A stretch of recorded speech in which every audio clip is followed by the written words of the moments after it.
ሰላም የተከበራችሁ የኢትዮ ታይምስ ቤተሰቦቻችን እንደምን ቆይታችኋል? ለሰዓቱ የተመረጡ አዳዲስ መረጃዎችን ይዘንላችሁ ቀርበናል። በቅድሚያም አርዕስተ ዜና። የኢትዮጵያ ሕብረተሰብ ጤና ኢንስቲትዩት ዋና ዳይሬክተር ዶክተር መሳይ ኃይሌ የመጀመሪያ ዙር በሀገር አቀፍ ደረጃ ለ15.3 ሚሊዮን እድሜያቸው ከ5 ዓመት በታች ለሆኑ ህጻናት የፖሊዮ ክትባት መሰጠቱን አመለከቱ። በዚህኛው ዙር ዘመቻ በ9 ክልሎችና በአንድ ከተማ አስተዳደር ክትባቱ እንደሚሰጥ የተነገረ ሲሆን በክትባት ጥራት ምክንያት የፖሊዮ ወረርሽኝ በኦሮሚያ፣ በሶማሊያ፣ በአማራና በጋምቤላ ክልሎች መከሰቱን የተሰማው ዝርዝሩን አዘጋጅተናል። በየጊዜው እየተሰማ ላለው የወጣቶች ራሳቸውን የማጥፋት ልማድ መንግስታዊና ሃይማኖታዊ ተቋማት ተጠያቂ መሆናቸውን የስነ ልቦናና የማህበራዊ ሳይንስ ባለሙያዎች አስታውቀዋል። ከቅርብ ዓመታት ወዲህ በወጣቶች ላይ ድባቴና ተደጋጋሚ ራስን የማጥፋት ሁኔታ እየተሰማ ያለው ጦርነት ባለባቸው አካባቢዎች ብቻ ሳይሆን በከተሞችም በኑሮ ውድነትና በተለያዩ የህይወት ጥያቄዎች ምላሽ በማጣት ውስጥ ባሉ ወጣቶች ላይ ጭምር ሲሆን እነዚህ ጉዳዮች በወቅቱ እልባት የማያገኙ ከሆነ ወደ ለየለት ማህበራዊ ቀውስ ሊገባ እንደሚችልም ተናግረዋል። ዝርዝሩን የምናስደምጣቸው ይሆናል። በአፋብኃ ቀኝጌታ ወፍታዊ ንጉሴ 6ኛ ክፍለ ጦር የበረሃኛው ቀስተ ደመና ብርጌድ ደብረ ኤልያስ ከተማ በመግባት ውጊያ አድርገዋል ተባለ። መካነ ኢየሱስ ከተማ ደግሞ ምሽጉን ያደረገው የመከላከያ ሰራዊት ከሌሊቱ 6 ሰዓት ድባና የተባለ ቦታ ላይ የአማራ ፋኖችን ለማፈን ሙከራ ማድረጉ ተሰምቷል። እንዲሁም የመከላከያ ሰራዊት ከአንዳቤቱ ወላሽ ተነስቶ ወደ ወፍጫም ሲጓዝ እረኛ ሸንጎ የተባለው ቦታ ላይ የደፈጣ ውጊያ ማድረጉ ተሰምቷል። ተጨማሪ አለን። ደመቀ ነጋሳ በማህበራዊ ትስስር ገጹ ላይ በአፋን ኦሮሞ ትናንትና ከአስቴር በዳኔ ጋር ተገናኝተን ትክክል ያልነበሩ አካሄዶች ላይ ተወያይተናል። እኔ ህዝቤን አስቀይም ያለሁ ከህዝቤ ጋር አስታርቁኝ፣ አሁን ወጥቼ በይፋ ይቅርታ መጠየቅ እፈልጋለሁ ብላኛለች ሲል መልእክት አስፍሮ የነበረ ሲሆን አስቴር በዳኔ በማህበራዊ ትስስር ገጿ ምላሽ ሰጥታለች። አጠናቅረን አቅርበነዋል። ወቅታዊ የጤና ባለሙያዎችን ሁኔታ በተመለከተ ከኢትዮጵያ ጤና ባለሙያዎች ማህበር መግለጫ ተሰጥቷል። በመግለጫውም የጤና ባለሙያዎች ላነሷቸው ጥያቄዎች ምንም ተጨባጭ መፍትሄ ባለመሰጠቱ ምክንያት ባለሙያዎች በራሳቸው መንገድ መብታቸውን በህጋዊና ሰላማዊ መንገድ ሲጠይቁ መቆየታቸውንና ለጥያቄዎቻቸው በተገቢው መንገድ መፍትሄ ባለማግኘታቸው ወደ ስራ ማቆም አድማ መሸጋገራቸውን ገልጸው ጉዳዩ እልባት ሊበጅለት እንደሚገባ የተመለከተ ሲሆን 4 የመፍትሄ አቅጣጫዎች ተቀምጠዋል። ሌላኛው መረጃችን ነው። ከንቲባ አዳነች አቤቤ በዛሬው ዕለት የኢትዮጵያ ኦርቶዶክስ ተዋሕዶ ቤተክርስቲያን ብፁዓን አባቶች በመዲናዋ እየተከናወኑ ያሉ ግዙፍ የልማት ስራዎችን መጎብኘታቸውን ገልጸው ከጉብኝት በኋላ በጽህፈት ቤታችን ተቀብለን በተለያዩ ከተማ አቀፍ ጉዳዮችና የጋራ ስራዎች ዙሪያ ተወያይተናል ሲሉ መልእክታቸውን አስተላልፈዋል። ተጨማሪ አዘጋጅተናል። ወደ ኢትዮ ታይምስ ቤተሰቦቻችን እነዚህንና ሌሎችም ያልተሰሙ አዳዲስ መረጃዎችን ለማድመጥ እስከ መጨረሻው ድረስ ላይክ፣ ሼር እና ሰብስክራይብ በማድረግ አብራችሁን እንድትቆዩ በአክብሮት እንጋብዛለን።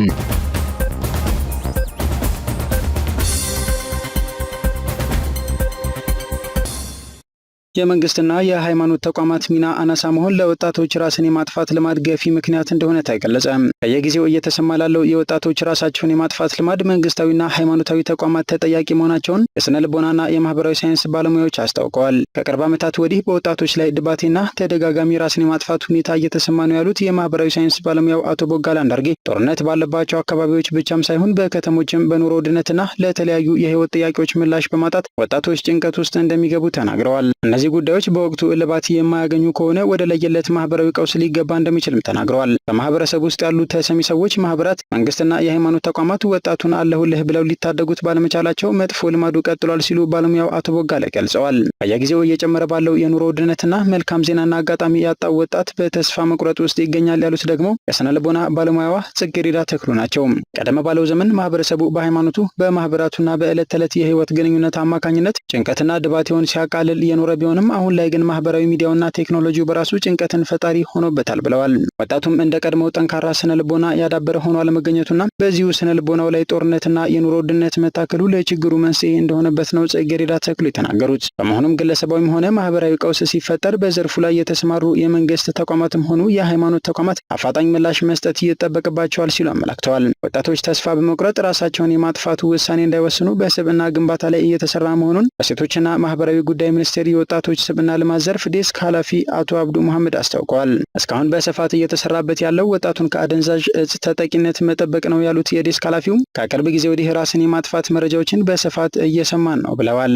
ይበልጥ የችግሩን ስፋት ለማወቅና ቅድመ ጥንቃቄ ላይ ለመስራት ጥናት እየተካሄደ መሆኑንም ተናግረዋል። በመሆኑም በቀጣይ ሳምንት ወደ ባህር ዳር ከተማ በማቅናት በክልሉ ያለውን ነባራዊ ሁኔታ ለማጥናት በእቅድ መያዙን ተናግረዋል። በአማራ ክልልና በሌሎች አካባቢዎች በተለያዩ ምክንያቶች ወጣቶች ራሳቸውን እያጠፉ እንደሚገኙ መገለጹ ይታወሳል። የጉራጌ ዞን ገቢዎች መምሪያ ያለደረሰኝ ግብይት ሲፈጽሙ በተገኙ ነጋዴዎች እርምጃ ወሰደ። መምሪያው በበጀት ዓመቱ ያለደረሰኝ ግብይት ሲፈጽሙ በተገኙ 5 ነጋዴዎች ላይ በተሻሻለው አዋጅ ቁጥር 1341/2016 ላይ ህጋዊ እርምጃ መውሰዱን ገልጿል። በጉራጌ ዞን ገቢዎች መምሪያ የታክስ ህጎችን ማስከበር ዳይሬክቶሬት የታክስ ኢንተለጀንስ ቡድን መሪ አቶ መሐመድ አወል እንደገለጹት የደረሰኝ ቁጥጥርን በማጠናከር የህግ ተገዥነትን ለማረጋገጥ በትኩረት እየተሰራ እንደሚገኝ ተናግረዋል። በተለይም በንግድ ስራ ላይ የተሰማሩ አካላት ያለደረሰኝ ግብይት በመፈጸም በሀገር ኢኮኖሚ ላይ ከፍተኛ ጫና እየፈጠሩ መሆኑን ተናግረዋል። ይሁን እንጂ ለግብር ከፋዮች በመምሪያው አስተምሮ ክፍሉ በግብር ህግ ደንብና መመሪያ እንዲሁም በሌሎችም ተግባራት ዙሪያ በየዘርፉ ስልጠና እየሰጠ እንደሆነ ኃላፊው ገልጸዋል። በመሆኑም ይህንን የደረሰኝ ችግር ለመቅረፍ ግንዛቤ የማስጨበጥ ስራ ከመስራቱ ጎን ለጎን ደረሰኝ በማይሰጡ አካላት ላይ ህጋዊ እርምጃ እየተወሰደ እንደሆነ ተናግረዋል። እንደ ቡድን መሪው ገለጻ በዞኑ የታክስ ህግ ተገዥነትን በማስፈን ረገድ የተሰራው ተግባር እጅግ የሚደነቅ እንደነበረ ጠቁመው በቀጣይም ደረሰኝ የማይቆርጡትን ወደ ስርዓት የማስገባት ስራ እንደሚሰራ ገልጸዋል።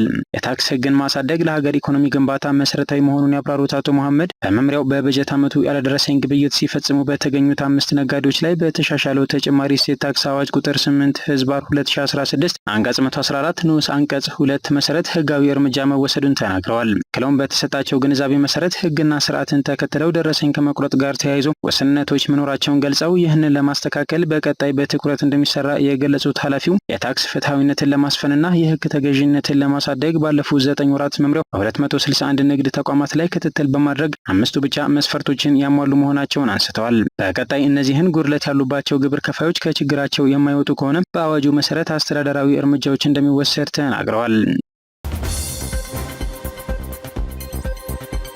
በዛሬው ዕለት የኢትዮጵያ ኦርቶዶክስ ተዋሕዶ ቤተክርስቲያን ብፁዓን አባቶች በከተማችን እየተከናወኑ ያሉ ግዙፍ የልማት ስራዎችን ጎብኝተዋል ያሉት ከንቲባ አዳነች አቤቤ ከጉብኝት በኋላ በጽህፈት ቤታችን ተቀብለን በተለያዩ ከተማ አቀፍ ጉዳዮችና የጋራ ስራዎች ዙሪያ ተወያይተናል ብለዋል። ብፁዓን አባቶቻችን ከለውጡ ጀምሮ በከተማችን መንግስት ያከናወናቸውን የልማት ስራዎች በመጎብኘት ለተሰሩት ስራዎች ያላቸውን አድናቆት ገልጸው በቀጣይ ጊዜያትም ፈጣሪ ክንውንን እንዲሰጠን በጸሎትና በቡራኬ እንደማይለዩን ገልጸውልናል ያሉት ከንቲባ አዳነች እኛም የሀገራችን ብቻ ሳይሆን የአህጉራችን መዲናና የዓለም አቀፉ ዲፕሎማቲክ ማህበረሰብ መናገሻ የሆነች አዲስ አበባችንን ይበልጥ ለመለወጥ ያለንን ቁርጠኝነት እየገለጽን አባቶቻችን በምክርና ጸሎት ሁልጊዜ ከኛ ጋር ስላሉና ስላበረታቱን ከልብ እናመሰግናለን ሲሉ ከንቲባ አዳነች አቤቤ ገልጸዋል።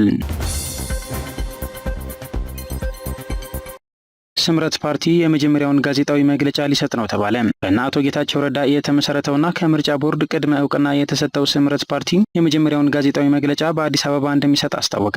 ፓርቲው ለመንግስት መገናኛ ብዙሃን በላከው ጥሪ እንዳስታወቀው መግለጫውን የሚሰጡት አቶ ጌታቸው ረዳና ሌሎችም የፓርቲው አመራሮች ናቸው። መግለጫው ግንቦት 23 ቀን በሸራተን አዲስ ሆቴል እንደሚሰጥ ለመረዳት ተችሏል። ስምረት ፓርቲ በተጨማሪም በዚህ ጋዜጣዊ መግለጫ ላይ እንዲገኙ በትግራይ ክልል ላሉ ሚዲያዎች የጥሪ ደብዳቤ ልኳል። በአማራ ፋኖ ብሔራዊ ኃይል ቀኝጌታ ዮፍታይ ንጉሴ 6ኛ ክፍለ ጦር የበረሀኛው ቀስተ ደመና ብርጌድ ደብረ ኤልያስ ከተማ በመግባት ውጊያ አድርገዋል ተብሏል። በዛሬው ዕለት ግንቦት 22 ቀን 2017 ዓ.ም ቀስቶቹ ደብረ ኤልያስ ከተማ ዘልቀው በመግባት ከመንግስት ኃይል ጋር እጅ በእጅ በመግጠም ሙትና ቁስለኛ አድርገዋል ነው የተባለው። በዚህም 2 የመንግስት ኃይል ሙት መሆኑ የተገለጸ ሲሆን ከፋኖ ጦር የተሰዋም የቆሰልም የለም ተብሏል።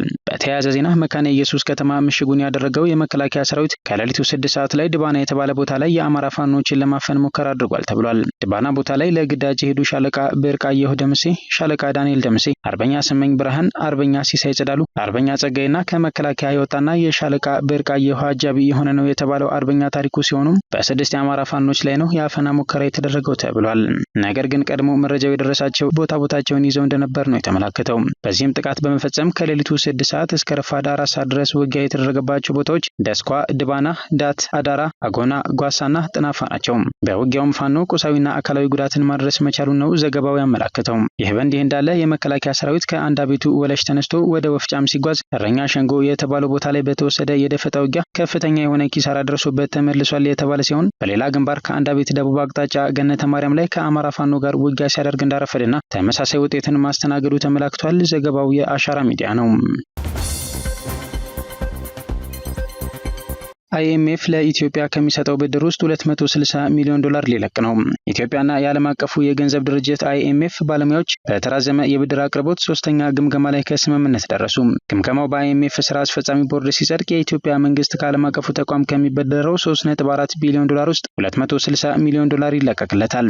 የአይኤምኤፍ ቦርድ ግምገማውን ከማጽደቁ በፊት የኢትዮጵያ መንግስት ከይፋዊ አበዳሪዎች ጋር የመግባቢያ ስምምነት ላይ ይደርሳል ተብሎ ይጠበቃል። ይህንን ዛሬ አርብ ግንቦት 22 ቀን 2017 ዓ.ም ያደረጉት ከሁለት ወር ገደማ በፊት ወደ አዲስ አበባ መጥቶ የነበረውን የአይኤምኤፍ የባለሙያዎች ቡድን የመሩት አልቫሮ ፒሪስ ናቸው።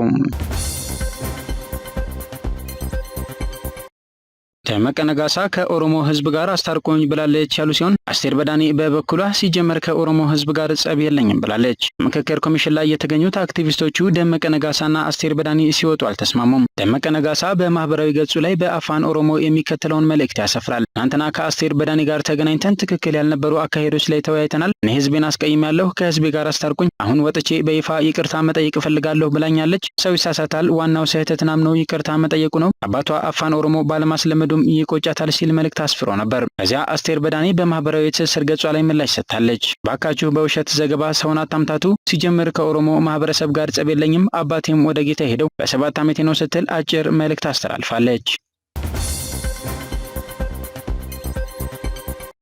ወቅታዊውን የጤና ባለሙያዎችን ሁኔታ በተመለከተ ከኢትዮጵያ የጤና ባለሙያዎች ማህበር መግለጫ ተሰጥቷል። የኢትዮጵያ ጤና ባለሙያዎች ማህበር ለዘመናት ሲንከባለሉ የቆዩ የጤና ባለሙያዎችን ጥያቄዎች በማስታወስና አንገብጋቢ ጥያቄዎችን ለመንግስትና ለተለያዩ አካላት ማቅረባችን ይታወሳል ያለ ሲሆን ጤና ባለሙያዎች ላነሷቸው ጥያቄዎች ምንም ተጨባጭ መፍትሄ ባለመሰጠቱ ምክንያት ባለሙያዎች በራሳቸው መንገድ መብታቸውን በህጋዊና ሰላማዊ መንገድ ሲጠይቁ ቆይተዋል ብሏል። ለዚህም ፍትሐዊና ሰላማዊ ጥያቄ እንደ ማህበር እውቅናና ድጋፍ በመስጠት መንግስት ተገቢውን ምላሽ እንዲሰጣቸው ቀደም ሲል ባወጣነው መግለጫ ማሳወቃችን የሚታወስ ነው ሲልም ገልጿል። የጤና ባለሙያዎች ያነሷቸውን ጥያቄዎች በተገቢው መንገድ መፍትሄ ባለማግኘታቸው ወደ ስራ ማቆም አድማ ተሸጋግረዋል። አሁንም ጉዳዩ እልባት ሊበጅለት ይገባል ሲልም አሳስቧል። የኢትዮጵያ ሰብአዊ መብቶች ኮሚሽን ጤና ባለሙያዎችን ከመንግስት ጋር አቀራርቦ ለማደራደር ለማወያየት እያደረገ ያለውን ጥረት ያደንቃል፣ እውቅናም ይሰጣል ያለው መግለጫው የኢትዮጵያ ጤና ባለሙያዎች ማህበር ከኢትዮጵያ ሰብአዊ መብቶች ኮሚሽን ጋር እያደረገ ያለውን ውይይት አጠናክሮ ይቀጥላል። ጥረቱ ቀጥሎ ችግሮች ሰላማዊ መፍትሄ እንዲያገኙ እንሻለን ሲልም ገልጿል። በዚህ መሰረት ማህበሩ ተከታዮቹን የመፍትሄ አቅጣጫዎች በመግለጫው አስቀምጧል። አንደኛ፣ በፈጠራ የወንጀል ክስና ምክንያታዊ ባልሆነ ጥርጣሬ በእስር የሚገኙ ጤና ባለሙያዎችና ሰራተኞች ያለምንም ቅድመ ሁኔታ ሙሉ በሙሉ ከእስር ይፈቱም። ኢትዮጵያ አባል የሆነችበትን የዓለም አቀፍ ሰራተኞች ድርጅት ለሰራተኞች በግልጽ የሰጠውን የመደራጀትና በጋራ ድርድር የማድረግ መብትን የሚጻረር ነው ብሏል። ሁለተኛ፣ በጤና ባለሙያዎች ላይ እየደረሱ ያሉ ከስራ ማሰናበት ጥያቄ እየጠየቁ ያሉ ባለሙያዎችን ምክንያት ያደረገ አዲስ ቅጥር ማውጣት፣ ዛቻና ማስፈራሪያ በአስቸኳይ ይቆም ብሏል። ሶስተኛ፣ ከሁሉም ማህበራት ከሲቪል ማህበረሰብ አባላት መንግስት ስራ ኃላፊዎች የተውጣጣ የድርድር አፈጻጸሙን የሚከታተል ኮሚቴ ተዋቅሮ ወደ ስራ ይግባ ብሏል። እንዲሁም በአራተኛ ደረጃ ማንኛውንም ሰራተኛ ኢትዮጵያ ፈርማ በተቀበለቻቸው ዓለም አቀፍ ህግጋት እንዲሁም በኢፌዴሪ ህገ መንግስት ላይ በተደነገገው መሰረት መብቱን የመጠየቅ ዋስትና ዋራንቲ እንዲሰጠው እንጠይቃለን። በመጨረሻም ጤና ባለሙያዎች ለዘመናት ሲያነሷቸው የቆዩ ጥያቄዎች በውይይትና በድርድር እንዲፈታ ስንል በአጽንኦት እናሳስባለን ሲል የጤና ባለሙያዎችን ሁኔታ በተመለከተ የኢትዮጵያ ጤና ባለሙያዎች ማህበር ባወጣው መግለጫ አሳስቧል።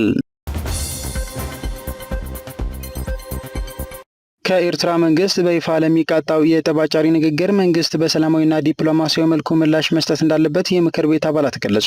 ኢትዮጵያ ብሔራዊ ጥቅሟን ለማስጠበቅ አካባቢያዊ፣ አህጉራዊና ዓለም አቀፋዊ ህግጋትን በአከበረ መልኩ እንደምትንቀሳቀስና ጎረቤት ሀገራትም የሰጥቶ መቀበል መርህን የተከተለ ግንኙነት ማድረግ እንደሚገባቸው የተናገሩት የህዝብ ተወካዮች ምክር ቤት አባል አምባሳደር ዲና ሙፍቲ ናቸው። መንግስት በኤርትራው ፕሬዚዳንት በኩል የቀረበውን ንግግር መነሻ በማድረግ ሰጥ አገባ ውስጥ መግባት አይፈልግም ማለት ብሔራዊ ጥቅምን አያስጠብቅም ማለት አይደለም ብለዋል። የኢፌዴሪ ህዝብ ተወካዮች ምክር ቤት ከሌሎች የጎረቤት ሀገራት ጋር እንደሚያደርገው ሁሉም ከኤርትራ ምክር ቤት ጋር የአቻ ግንኙነት ለማድረግ ፍላጎት ቢኖረውም በኤርትራ በኩል ምክር ቤት ባለመኖሩ ምክንያት አለመሳካቱን ሌላኛው የምክር ቤቱ አባል ዶክተር ፈቲህ ማህዲ ተናግረዋል። የኤርትራው ፕሬዚዳንት ኢሳያስ አፈወርቂ ከሰሞኑን የኢትዮጵያ የውስጥ ጉዳይን በተመለከተ ያደረጉት አሉታዊ ንግግር የሁለቱን ሀገራት ግንኙነት የሚያሻክር ከአንድ መሪም የማይጠበቅ ነው ብለውታል። ከዚህ አይነት ንግግር ይልቅ መተማመንና አብሮነትን የሚያጎለብት መቀራረብን የሚያበረታታ ንግግር ማድረግ ከፕሬዚዳንቱ ይጠበቅ እንደነበር በመግለጽ ምክር ቤቱም ከሌሎች የጎረቤት ሀገራት ምክር ቤት ጋር የሚያደርገውን አይነት ግንኙነት ለመፍጠር ፍላጎት ቢኖረውም በኤርትራ በኩል አደረጃጀቱ ባለመኖሩ ይህንን ማድረግ አልተቻለም ብለዋል። አንዳንድ የጎረቤትና የቀጠናው ሀገራት ውስጣዊ ችግሮችን መነሻ በማድረግ በኢትዮጵያ የውስጥ ጉዳይ ጣልቃ የመግባት ሁኔታ እንደሚስተዋልባቸው ያመላከቱት ሌላኛው የምክር ቤት አባሉ ዶክተር መብራቱ አለሙ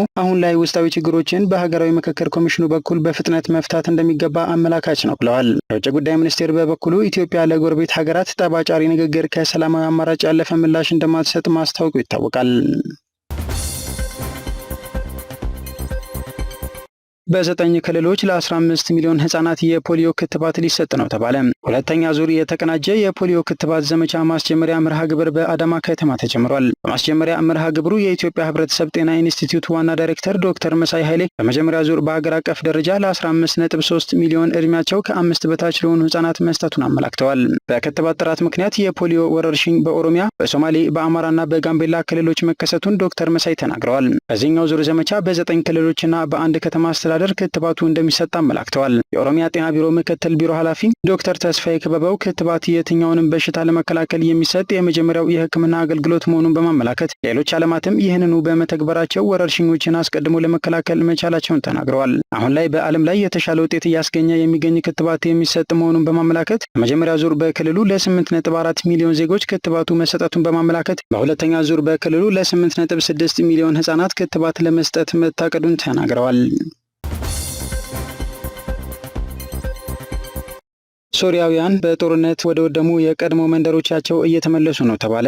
ከ1.87 ሚሊዮን በላይ ሶሪያውያን ከዓመታት መፈናቀል በኋላ ወደ ሀገራቸው መመለሳቸውን ዓለም አቀፉ የፍልሰተኞች ድርጅት ገልጿል። የረጅም ጊዜ ውድመት የደረሰባት ሶሪያን መልሶ መገንባት ተግዳሮት እንደፈጠረም ተገልጿል። ለአልጀዚራ አስተያየታቸውን የሰጡት የ73 ዓመቱ አዛውንት ኤሬፍ ሻምታን የበሽር አልአሳድ መንግስት ከስልጣን መወገድን ተከትሎ በተፈናቃዮች መጠለያ ከመቆየት በሰሜን ምዕራብ ሶሪያ በምትገኘው የፍረስ ቤታቸው አቅራቢያ ድንኳን ተክሎ መኖርን እንደመረጡ ተናግረዋል። እዚህ ፍርስራሽ ውስጥ በሆነም አገሬ በመሆኑ ጥሩ ስሜት ይሰማኛል ሲሉም ተደምጠዋል። የበሽር አልአሳድ መንግስት ከ14 ዓመታት ጦርነት በኋላ ስልጣን ከለቀቀ ወዲህ እንደ ዓለም አቀፍ የፍልሰተኞች ድርጅት መረጃ በውጭና በሀገር ውስጥ ተፈናቅለው የነበሩ 1.87 ሚሊዮን ሶሪያውያን ወደ ቀድሞ መኖሪያ መንደራቸው ተመልሰዋል። ድርጅቱ የኢኮኖሚ እንቅስቃሴና የስራ ዕድል አለመኖር እንዲሁም አስፈላጊ መሰረታዊ አገልግሎቶችን አለማግኘት ከስደት ለተመለሱ ሶሪያውያን ትልቁ ፈተና ሆኖባቸዋል ብሏል። እንደ አውሮፓውያን አቆጣጠር በ2011 በተቀሰቀሰው ጦርነት ከ500 ሺህ በላይ ሰዎች መገደላቸውና ከጦርነት በፊት ከነበረው የሶሪያ ህዝብ ግማሽ ያህሉ መፈናቀሉን መረጃው አመላክቷል። ከ6 ሚሊዮን በላይ ሶሪያውያን አሁንም በአገር ውስጥ ተፈናቅለው እንደሚገኙ አልጀዚራ ዘግቧል።